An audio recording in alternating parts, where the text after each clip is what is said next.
Oh, it's cold out there.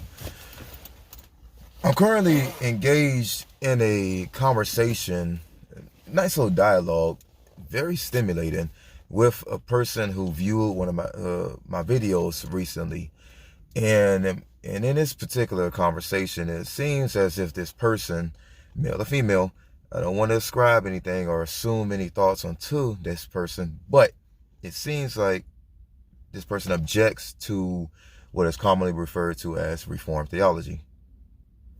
So, looking at it, let me go ahead and address it. What's going on, everybody? My name is Christopher, Sola, Scriptura, back with another video. Now, Reformed theology, I want to say, is this. It's commonly understood by just simply by viewing the acrostic TULIP. TULIP is total depravity, unconditional election, unconditional election, limited atonement. What's the I?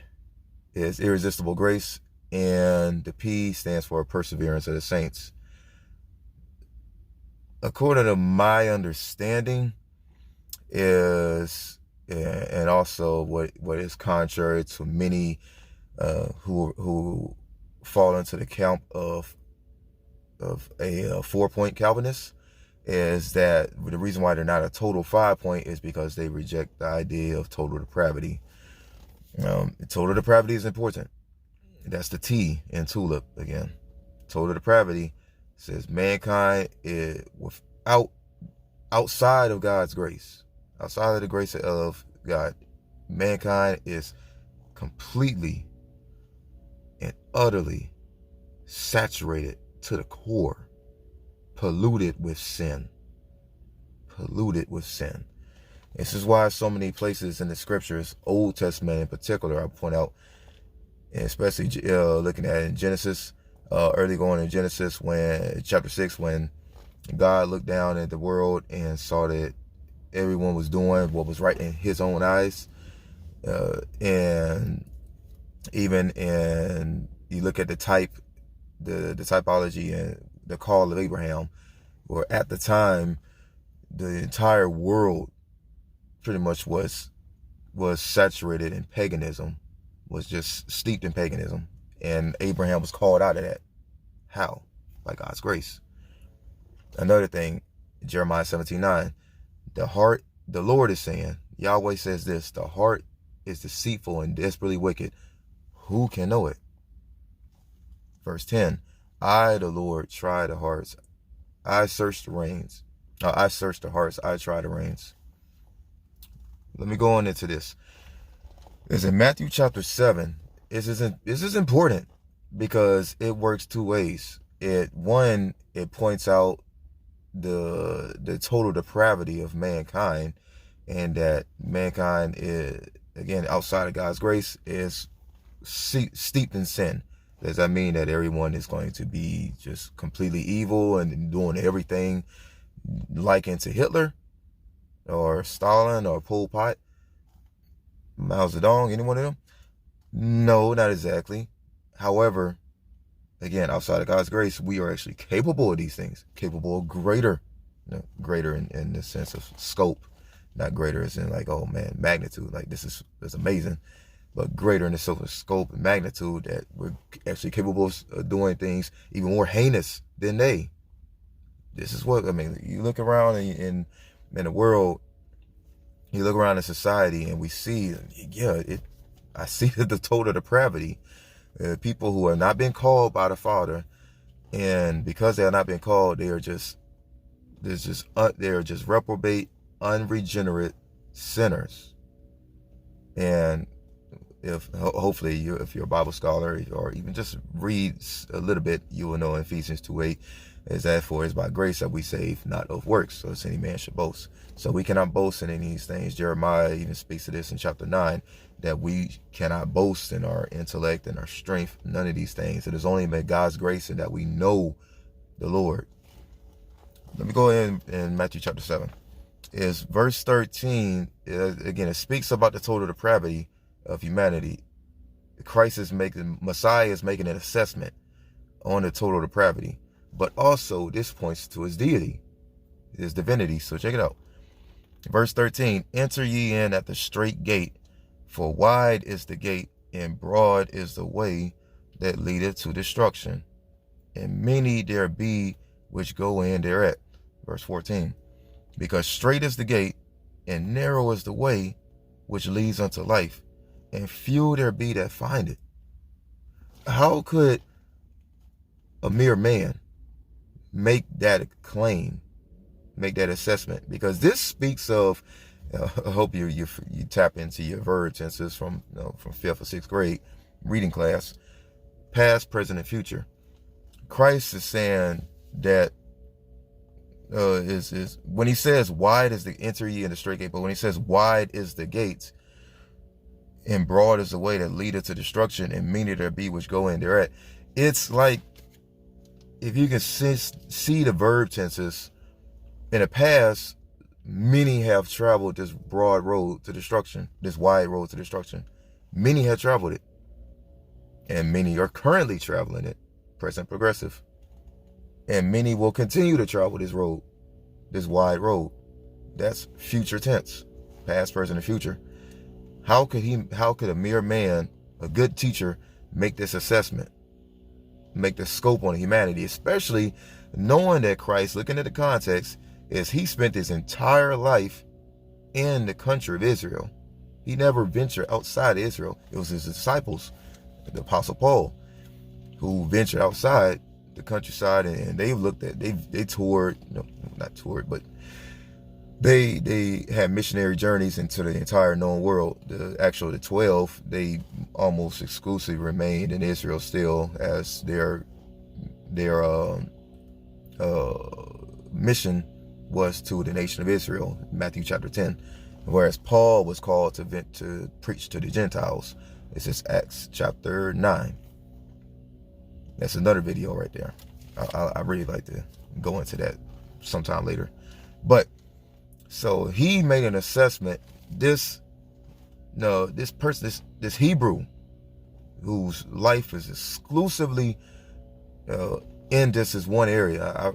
My grandmother, for I think first 60 years of her life, she spent the 60 years of her life in this little small town outside in the metropolitan Tampa Bay area, and the town only had about 1,500 people. And I can only imagine the Messiah doing the same thing. I gotta move. I gotta get out of this town. But that was his ministry in particular, and the ministry of the 12. But yet he still made this broad scope, which proves that, he's assuming 2 of the 3 attributes of divinity right there. Let's go back and check. Look at it. He's looking at the past. Many have traveled this wide road. The present, many are continually traveling it. Well, many there be which go in thereat. Many are going right now. And also, as broad as the way that leads to destruction, there will be many more who will continue to travel. This is past, present, and future. He's assuming one of those things of omnipresence. He sees. Consider what he said to, was it Philip, I believe? Philip or Andrew. I should know this off the top of my head. Where I saw you at the juniper tree.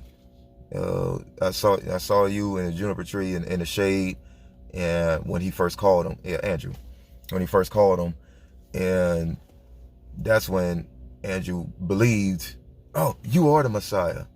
It's like, what, you believe I'm the Messiah just because I told you that? Oh, you shall see greater things, angels ascending and descending, and also, but he just, again, his omnipresence on display right there when he's calling the disciples, whatever he's doing. And then also omniscience, just like in Jeremiah 17:9, which I spoke about previously, that verse, he says this, is that the heart is deceitful and desperately wicked. Is he just talking about his own heart, or is he just talking about the hearts of the 12, or those in the sphere of influence per se, the 100 people or 100 people around him? No, the heart all humanity's heart, the hearts of all humanity, is deceitful and desperately wicked. And then verse 10, I, the Lord, search the hearts.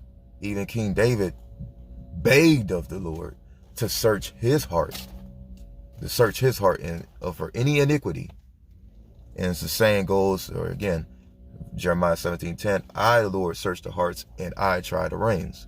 I'm the one who truly knows what's going on.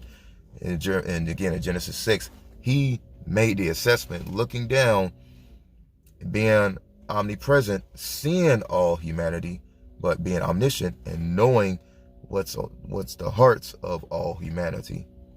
Which is why verse 14, he says this, Matthew 7:14, enter ye in at the straight gate, for wide is the 14. I lost my page. Because straight is the gate and narrow is the way which leadeth unto a life, and few there be that find it. Again, more ascribing to divinity, again, assuming the attributes of God. How can a mere man say that few people, how can he say few and many when you've just been living in this little area, this little city, couple cities, going to and fro, going traveling within 3 or 4 different cities your entire 33-year life? I cannot say that. No mere person can say that. Human being, man, woman, child, senior citizen, regardless of how long you've been on this planet. However, though, he says this is, again, he using the terms many and few. So many travel the broad road, travel the wide road. Few will travel the narrow road, past, present, and future. Omnipresence and omniscience.